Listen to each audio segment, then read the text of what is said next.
Hello, this is The Fifth Star. I'm Jamie. And I'm Albert. And this is a podcast where we're trying to find our next 5-star movie. And when we find that movie, this podcast will be no more.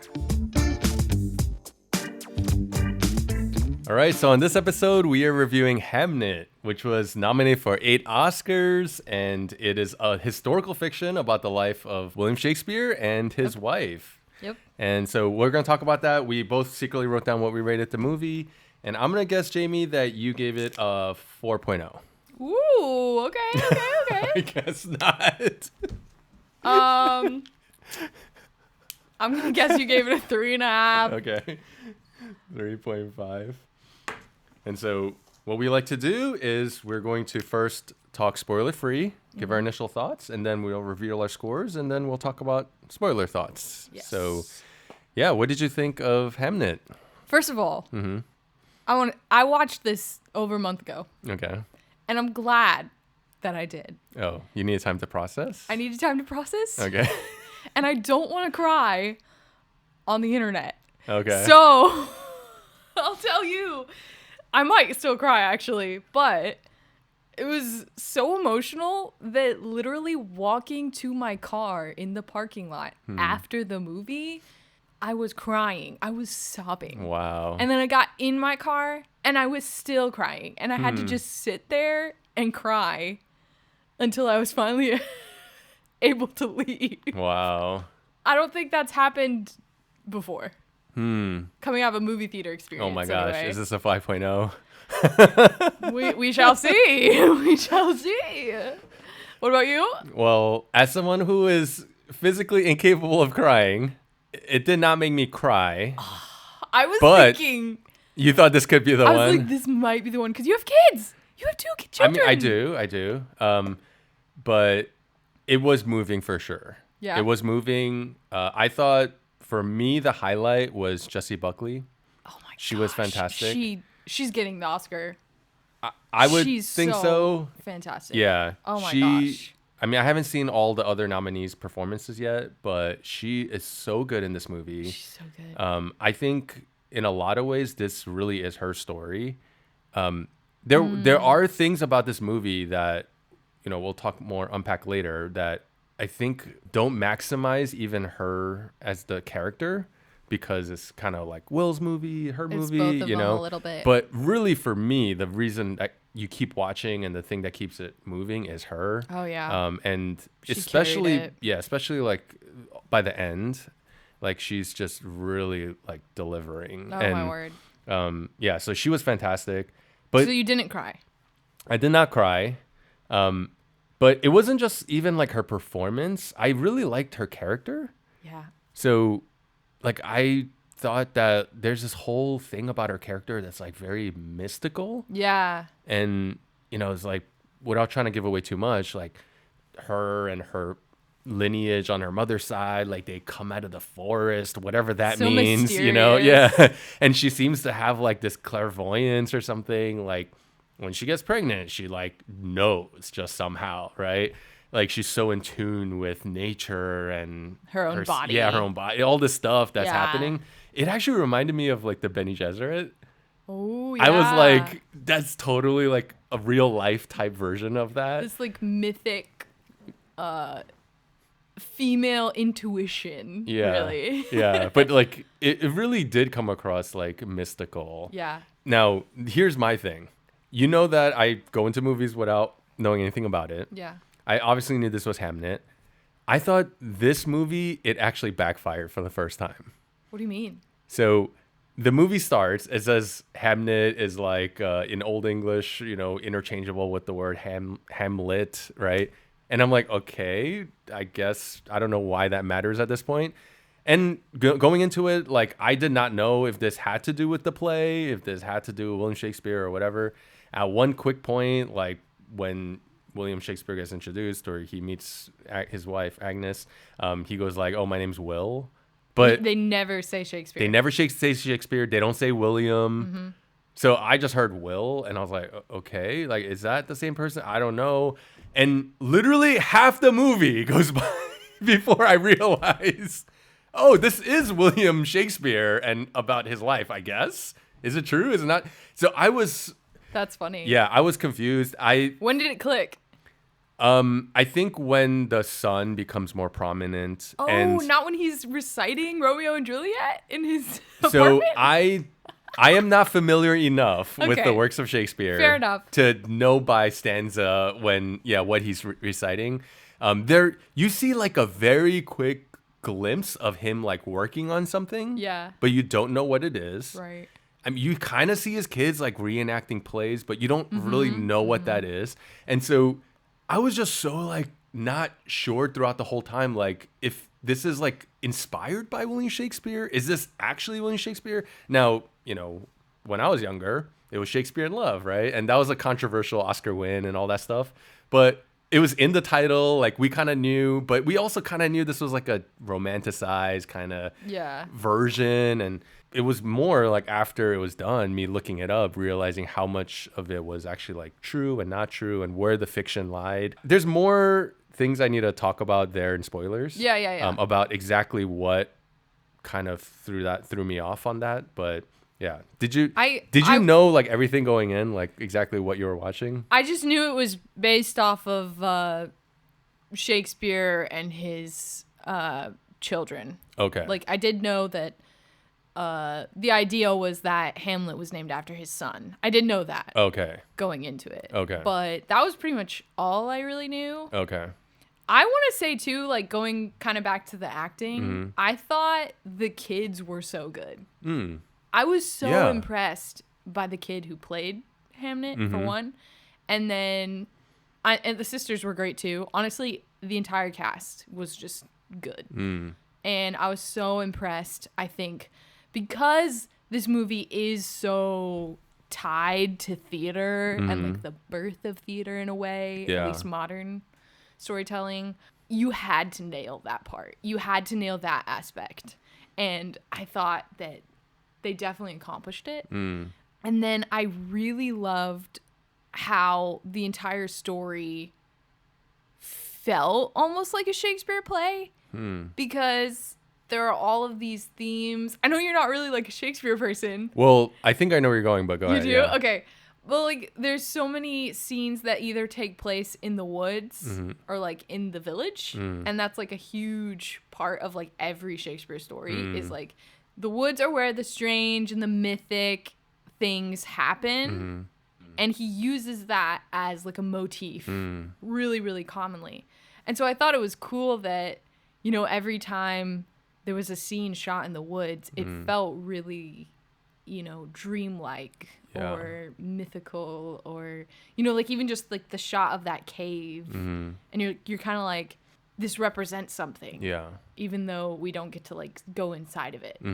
So there was a lot of like just little motifs that they sprinkled in a really natural way, in my opinion. Yeah, I agree. And it's also kind of hits on these themes of like art and art imitating life. And, definitely as we talk about it more in spoilers, like that's a big part, or at least the theory behind how he gets the inspiration for Hamlet, the play. The other ways that I saw that was even in his like relationship with his wife, like them meeting. I'm getting like Taming of the Shrew kind of vibes from there, right? Yeah. Like she's this wild woman and whatever, and he falls in love with her, and it's kind of like that whole thing happening. But then also you have like Romeo and Juliet, because like the family's at conflict and they're kind of against their marriage and that kind of stuff. So I'm like, oh, this is interesting to me. Like I see these kinds of themes in his life. If whether or not how much that's true, we don't know. But again, this is fictionalized, so it's fine to have all that. But it was interesting that they kind of tied some of those themes in with like his well-known works. Yeah. Without like being really like on the nose about it or like stating it as like and obviously. I loved that he like was really awkward with his words and stuff. He clearly had a hard time getting his thoughts across. And yet he is such a prolific writer that you kind of... But I loved that because, writers aren't necessarily good at articulating... Like live. And that's why they write. And I thought that character choice was pretty genius. Seeing him in this, he's just kind of like a normal guy. Yeah. In a way. Yeah, he's very... I guess like unimpressive or Yeah, he kind of is. yeah, and I think that's what threw me off. He seems such a normal dude Yeah. that I was like, this surely can't be William Shakespeare. Like in my mind, the person I have in my mind. That's so funny. But yeah, I mean, it seems like a lot of the things that happen in this, like the big kind of tentpole events, are generally true. Yeah. He was really married to a woman. She was famously, I guess, like commonly known by the name Anne Hathaway, but apparently like Agnes was like her name, like family name, and the way that from what I saw, like scholars actually like unearthed that her father's like will had her named as Agnes, and that's why they're saying like, oh, that was probably the name that she actually went by with her family. But like I didn't know publicly, that. people kind of like call her like Anne Hathaway, but I guess at that time, Agnes and Anne were kind of like A interchangeable similar, names. Yeah. like And James and Jim. yeah. And so, that kind of thing. And then the fact that he did have these kids and what ends up unfolding as like the main part of the story did really happen. Yeah. And so those kind of big pieces are true and grounded in history. It's just all the other stuff. What did these people say to each other? Yeah. What were the dynamics between these relationships? Like that's where all the conjecture and the fiction is. Yeah. And I think they did a good job with like how all that was written. And Yeah. the person who wrote the novel also did co-write the screenplay. So, I thought that was okay. like probably a good choice. And Yeah. Well, Yeah. and going into that too, they made the world feel just very real to me. And I think it's because they just simplified it. Like all the sets felt very medieval, but they weren't like dramatized medieval. yeah. Like they weren't cinematic medieval. Yeah, like it didn't look They like were plain. Yeah, it didn't look like they were trying to put on a play or something. No. Yeah. Yeah. It was like it felt really ordinary, Mm-hmm. and you could almost buy like, yeah, this maybe is how they actually lived. Mm-hmm. And the same thing with the woods, like the way they shot those scenes, you kind of felt like you were in it Yeah. with them. You kind of felt like you were in the woods. You get this like tactile sort of energy. I don't know. That's how I felt. Anyway, Yeah. Where I was like, I'm Yeah. in it. I really did like the wood scenes and Yeah. the kind of the imagery of the mythical and all of those kind of things. It's really interesting to hear what you were saying about how that kind of is a motif in his like plays too. Yeah. And also based on what you were saying about the acting, I agree. I thought the kids were really good. Like there was a scene between the two twins, the brother and sister, that was like really like just really powerful, like really well performed. I mean, this movie is up for the casting Oscar the first time the casting. So that could be a good argument for that, right? That could be, yeah. That you have like these kids that you have to cast, and they did a really good job.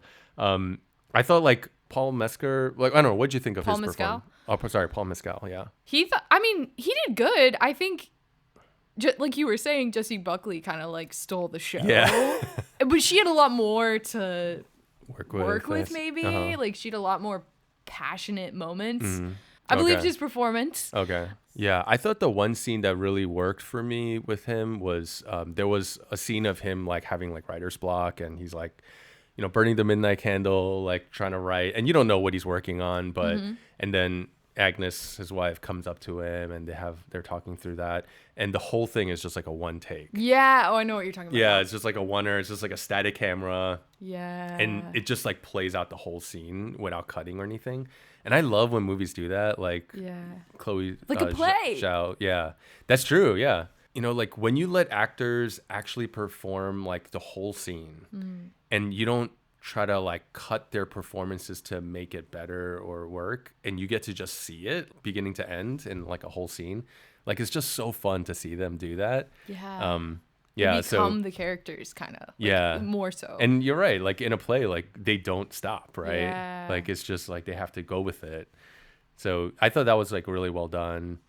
Okay. Do you want to reveal scores? Yeah, let's do it. Okay. I feel like I'm really off with you, but you guessed that I'll give it a 3.5 out of 5, and I did give it a 3.5 out of 5. It was a high 3.5.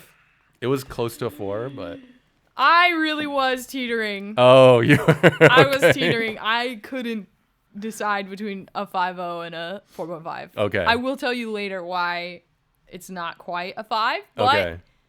This movie was incredible. It was my number one of last year. I didn't get to talk about it in our ranking. Oh, yeah. Because we hadn't reviewed it yet. Yep. But definitely number one of 2025. It knocked Sinners out for me. Wow. Out of the top spot. Wow. But okay. It was so good. Okay. It was so good. All right. Well, let me then tell you. We'll get into spoilers now.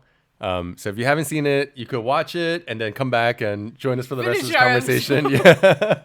But maybe it was the fact that because I didn't know what this story was supposed to be. So I'm watching this thing and I'm like, okay, where's the story going, right? It's man meets woman. They have kid. No. That comes way later. Okay. Right? So man meets woman. And then you have like this whole conflict between Will and his dad happen. Okay. And I'm like, okay, is this like about this man's like relationship with his dad?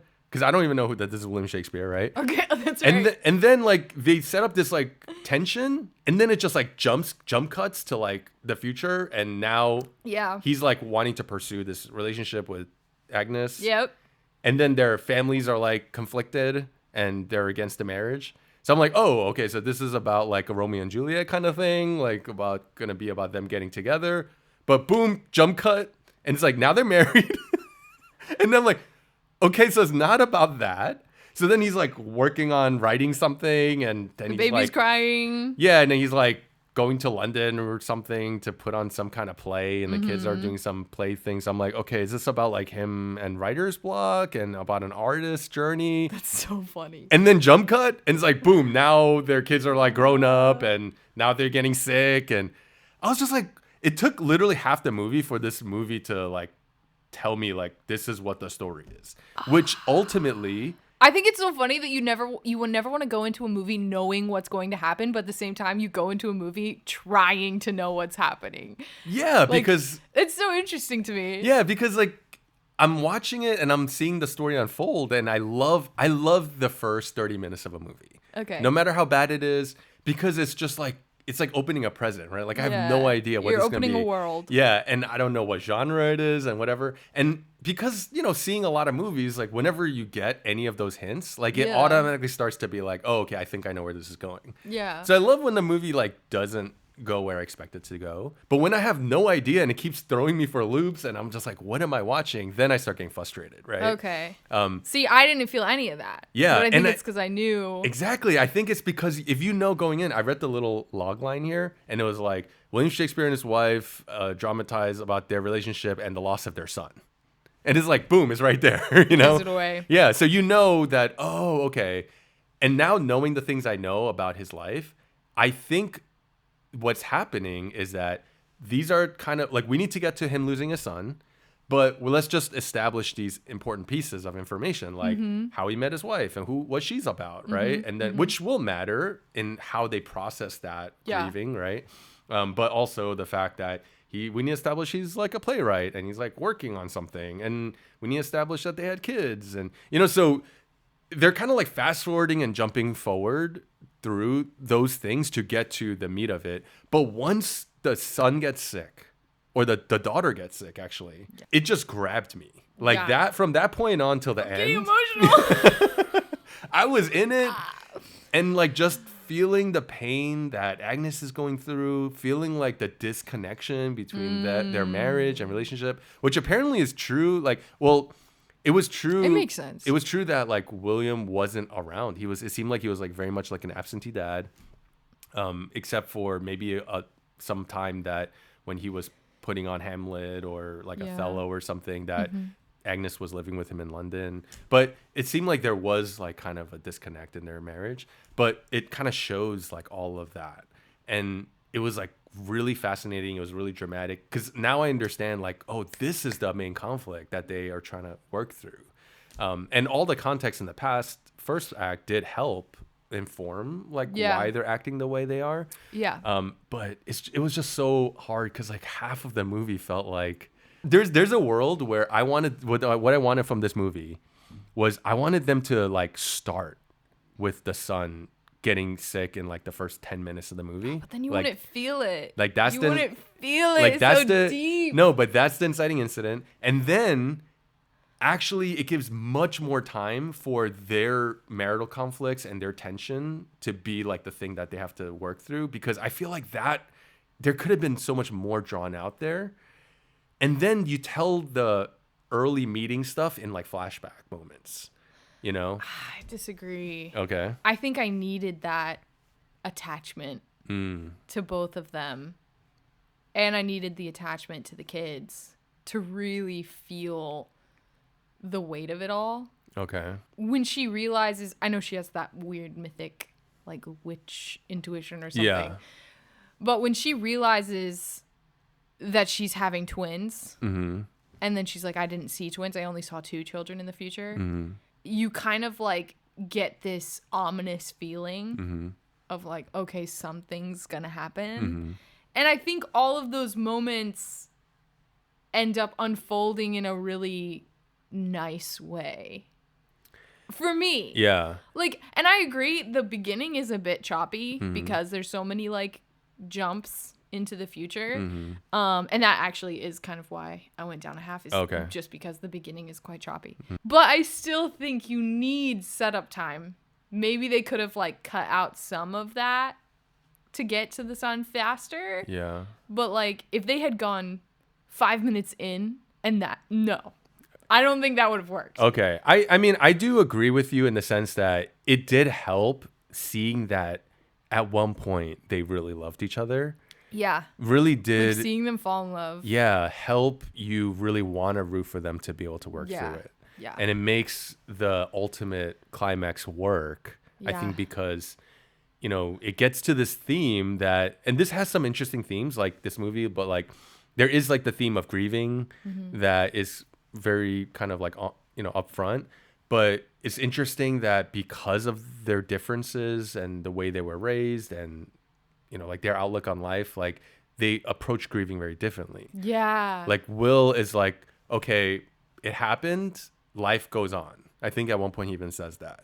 So he goes back into even his though work. he doesn't feel that. You can tell he doesn't feel that, but he's saying it to try and cope. Yeah, and that's the way a lot of people cope, right? Yeah. It's like, okay, I'm going to get back to work. I'm going to keep my mind distracted. Life goes on. Yeah. But you don't really fully process it. Right. And so he kind of takes that approach.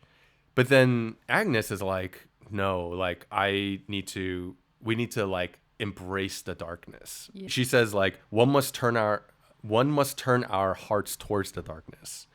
Like that's a really powerful like idea, right? It's like grieving. It's like you should turn like into that, right? Open yourself up to that. And that's what she's doing. She's like letting that darkness like take over in a way.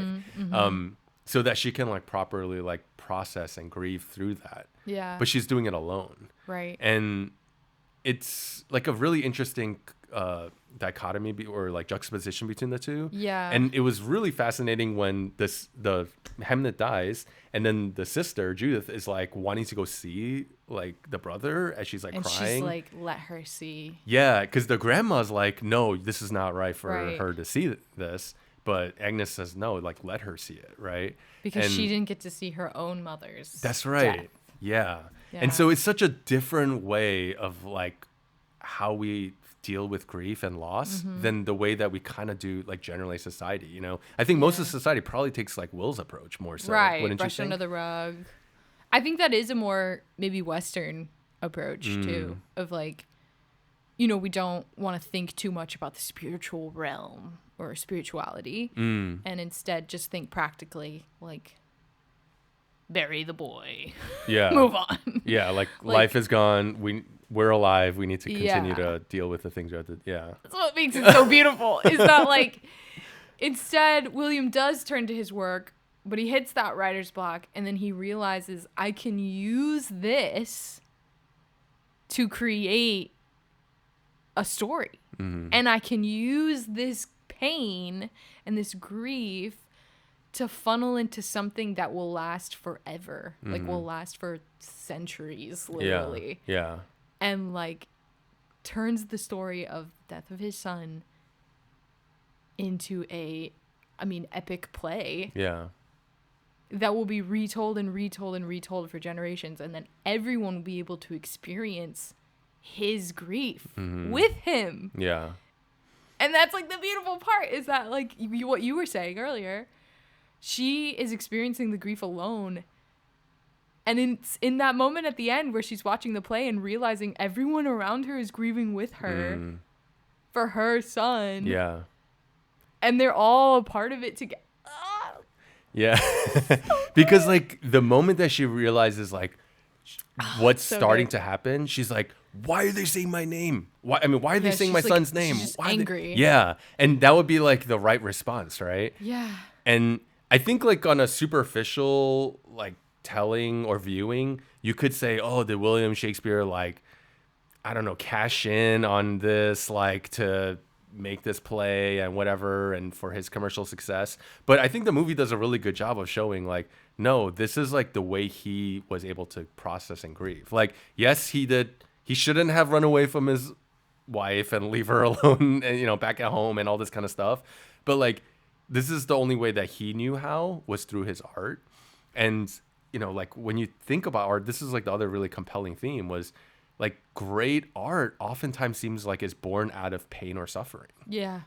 And you don't want that to be the case. Like you want art to be like all rainbows and butterflies and stuff. But like when you actually really think about the things that have moved people like the most throughout history, and the things that have really lasted, a lot of things seem like it was born out of pain, right? Like the artist going through some trauma or whatever. And through the art, they've had to like process and deal with it. And that's clearly what it seems like William did. Now, this is kind of theoretical still, but the fact that this was like written 3 years after his son's death, like for real, that says something, doesn't it? Yeah. And I think I've heard someone say too that like it's in our times of greatest suffering that we truly are shaped, like molded, and it's painful. Like being molded and forced to grow essentially is really painful. Yeah. But it's ultimately what gets us forward, you know, like we need suffering. Like we need to go through that in order to get better or like overcome and there's a reason that like we watch movies that have these like really difficult high stakes, high conflict because we want to see the characters overcome it. We want to see the character change. Yeah. So I agree completely. Yeah. I mean, the thing that I think about often is how much of life we take for granted. And, you know, I think about how often do I wake up and am really thankful for the fact that I can breathe, that I could walk, you know, I was able to walk to my car, I could see, right? And it's not until like those things get lost, you know, like we experience the loss of those things or we see people who've lost those things that the first instinct is, oh, thank goodness that I have this, you know, I have this blessing. And it's just like the way we're kind of wired sometimes as human beings. I think we just like lose sight of what's important sometimes. But when we go through suffering, it kind of like forces you to have to like reevaluate everything. And I think that's what you see this couple like doing, you know, they're trying to figure out like, man, this is so painful. Yeah. And everything else kind of like doesn't matter, right? Compared to what it is. It forces you to face yourself. Yes, because that's the thing. Like Will seems like he's running away to hide, but she's basically saying like, you have nothing inside you now. Like you cannot hide from this. Yeah. Yeah. So it doesn't matter how much you try to not think about it or whatever. Another thing I want to point out is I loved the whole like being able to see the future or whatever by looking at the hand theme.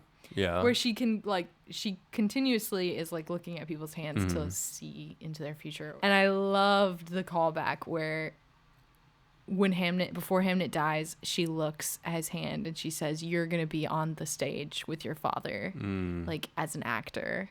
And then at the end, she like holds the actor's hand, which I didn't realize they were brothers.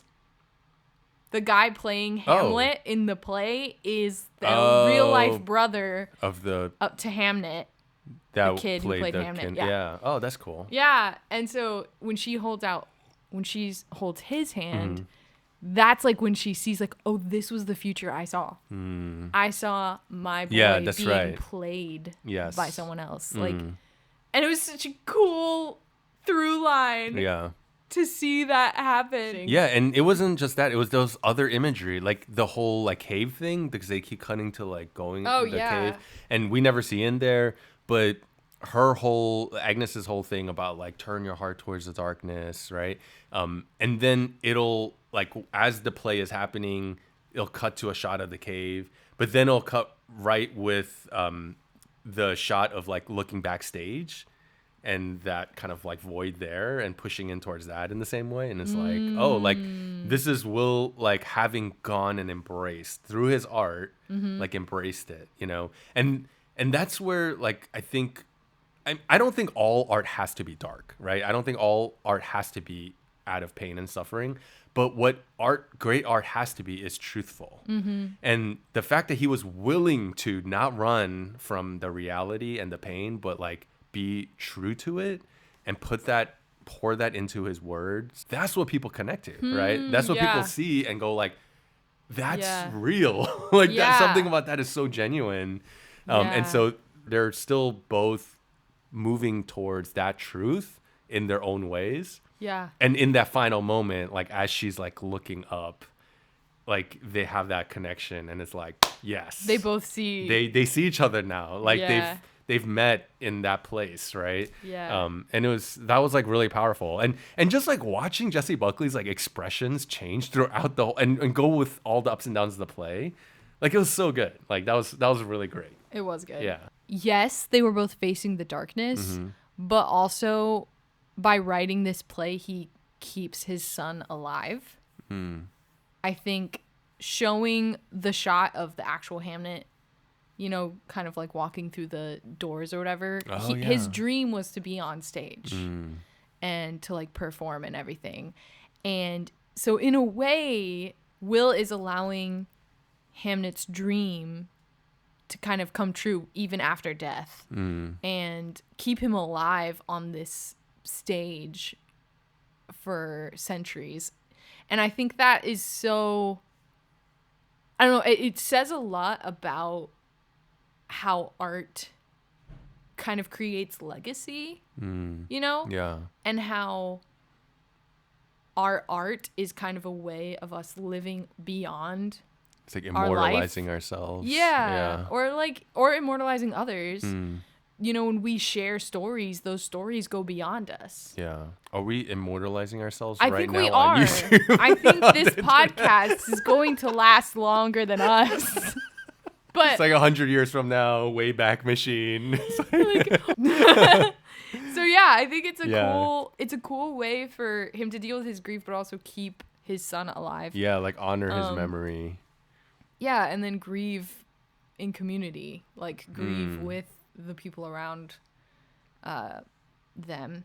Yeah, and I think that's something that I kind of didn't fully appreciate. So hearing you say it, like I was just more hyper fixated on Agnes and Will, but you're right. Like it was everyone there grieving together, and she's feeling that, you know, getting that from all the people around her, and that's like encouraging her, and making her not feel like she's alone anymore. And Will is the one that created that, right? Yeah. And so yeah, that's cool. It's kind of like,